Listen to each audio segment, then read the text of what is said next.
So Adams has just referred to the executions of the Quakers and the witches, meaning the execution of Mary Dyer and her 3 Quaker friends by the Puritans in Boston in 1660 because the Puritans hated religious freedom and the Quakers refused to stop preaching and leave. And the Salem witch trials of 1692, where the Puritans, who hated religious freedom, executed several people, hanged several witches. Adams is saying that hanging the soldiers who shot in the Boston Massacre, who shot, he said, in self-defense because they were afraid of a threatening mob, would be as bad. Now, what's interesting here is his country. In context, it's clear that when Adams says my country, he's talking about Massachusetts. He's not talking about Britain. Now, that's unusual and it's new, right? So far, most colonists think of themselves as British. And if they were talking about my country, they'd be talking about the British Empire. But Adams is showing us that some colonists are coming to regard their individual colony as their country. Adams continues, explaining his role in defending the soldiers in the Boston Massacre. By the way, he gets them off. They are found not guilty. None of them hang. A couple of them get branded on the hand. Adams writes, as the evidence was, the verdict of the jury was exactly right. This, however, is no reason why the town should not call the action of that night a massacre, nor is it any argument in favor of the governor or minister who caused them to be sent here. But it is the strongest proofs of the danger of standing armies.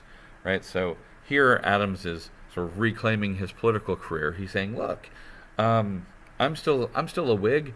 I'm still a critic of the British. Those individual soldiers, not guilty. You know who's guilty? The royal governor and Parliament, the ministers in Parliament, who put the soldiers here in the first place because standing armies are good for nothing except taking away people's freedom. So, next up is the Gaspee incident. This is left out of most American history textbooks.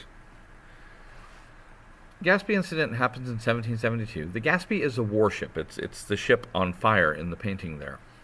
It was a British naval ship, a warship, on smuggling patrol around Rhode Island. That's a good place to look for smugglers.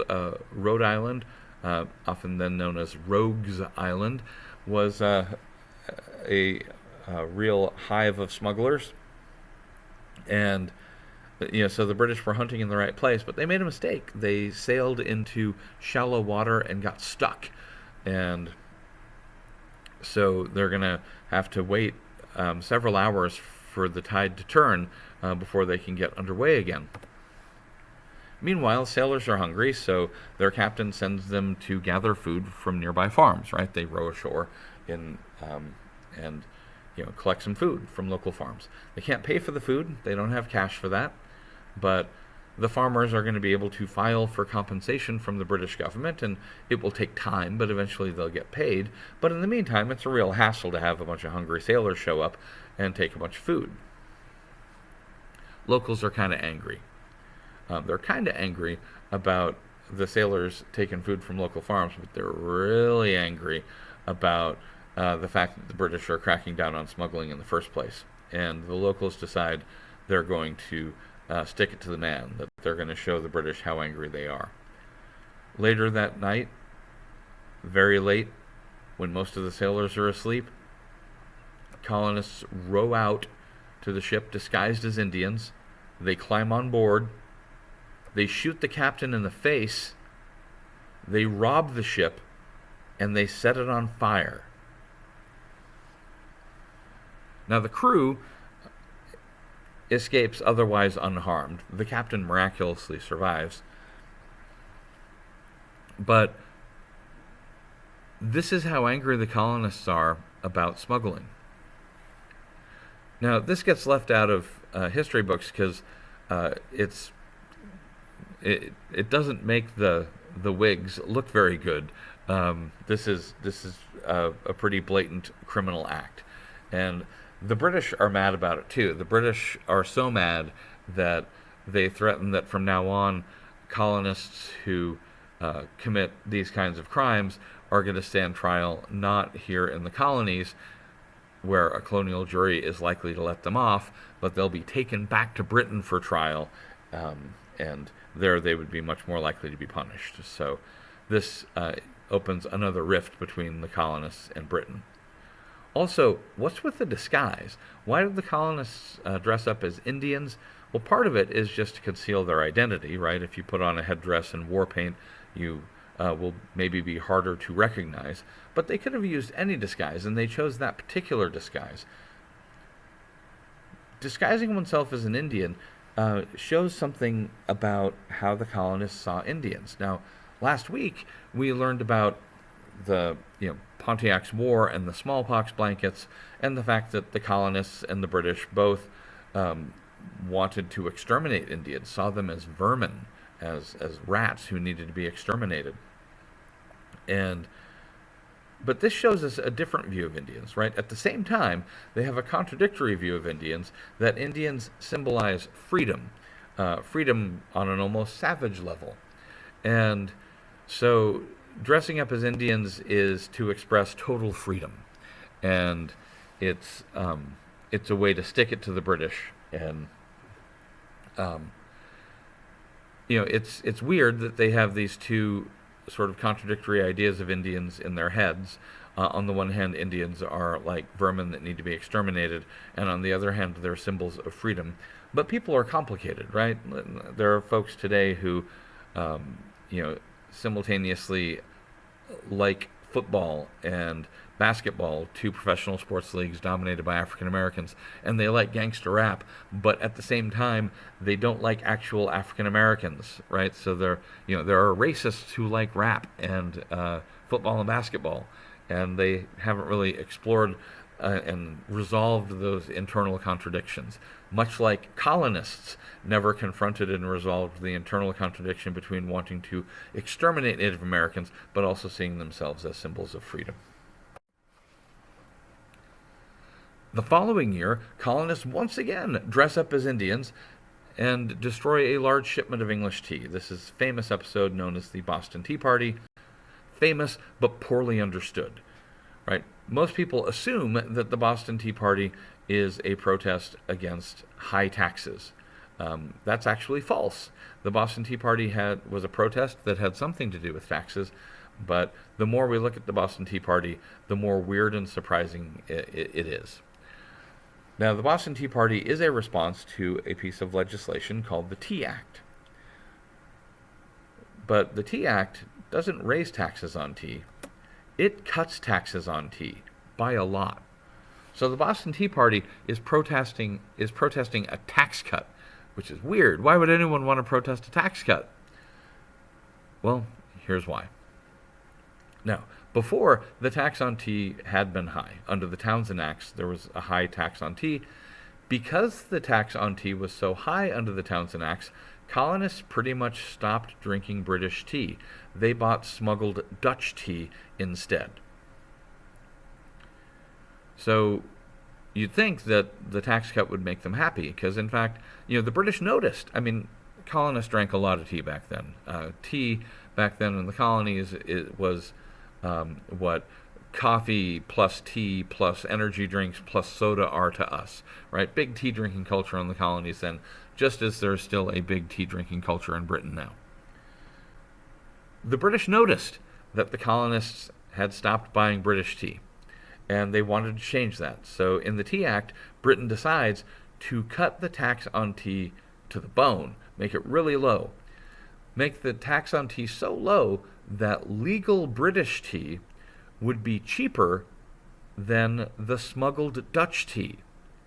It's actually a brilliant move by Parliament. It makes all kinds of economic sense. It will encourage the colonists to buy British, just as the mercantilist policy intends for British people to do. And yet, instead of happily buying the legal taxed British tea, the cheap legal taxed British tea, colonists instead dress up as Indians, storm 3 British merchant ships, and empty the tea into Boston Harbor, giving the fish a wicked caffeine buzz. Now, why on earth would they do that? Well, a lot of the protesters were in fact tea smugglers. So what they're doing is they're protecting their business from unwelcome competition, right? The tea smugglers are making a lot of money smuggling in Dutch tea. And if this legal British tea hits the market with its new lower price thanks to the much lower tax, it's going to put the smugglers out of business. So the smugglers are protecting their business. But there's also there's also another thing going on. The colonists don't want to pay external taxes, right? A few years before, during the whole Stamp Act protests, they were like, internal tax is bad, external tax is okay, because they believed they were going to be able to smuggle to get around them. But now they're afraid that if this cheap legal tea hits the market, colonists are going to buy it anyway, and when they buy that tea with a tiny tax on it, they're basically agreeing that Parliament has the right to tax them. But the colonists now have moved the goalposts. Originally they said external taxes were okay, but now they've decided external taxes aren't okay, that Parliament can't tax them at all. Internal tax, external tax, doesn't matter. No taxation without representation. And the Boston Tea Party is their rejection of Parliament's taxing authority. Britain is upset. Parliament now passes a set of laws to punish Massachusetts, Boston, and the 13 colonies for the Boston Tea Party. This package of laws Parliament passes to punish the Boston Tea Party is called the Coercive Acts. To coerce somebody is to force them to do something. So the Coercive Acts are the laws that are going to force the Boston and the 13 colonies to act right. First of the Coercive Acts is the Boston Port Act, which is going to close down Boston Harbor. No ships in, no ships out, until the city of Boston pays for all the tea they destroyed. Second Coercive Act is the Massachusetts Governing Act. This is going to revoke Massachusetts' colonial charter. It's going to reorganize Massachusetts' government. And that reorganized government is going to mean less power for the elected representatives of the people of Massachusetts, and more power for the royal governor, more power for a military governor. And so this is a real loss of freedom for the people of Massachusetts. Third, the Administration of Justice Act. This applies to all 13 colonies.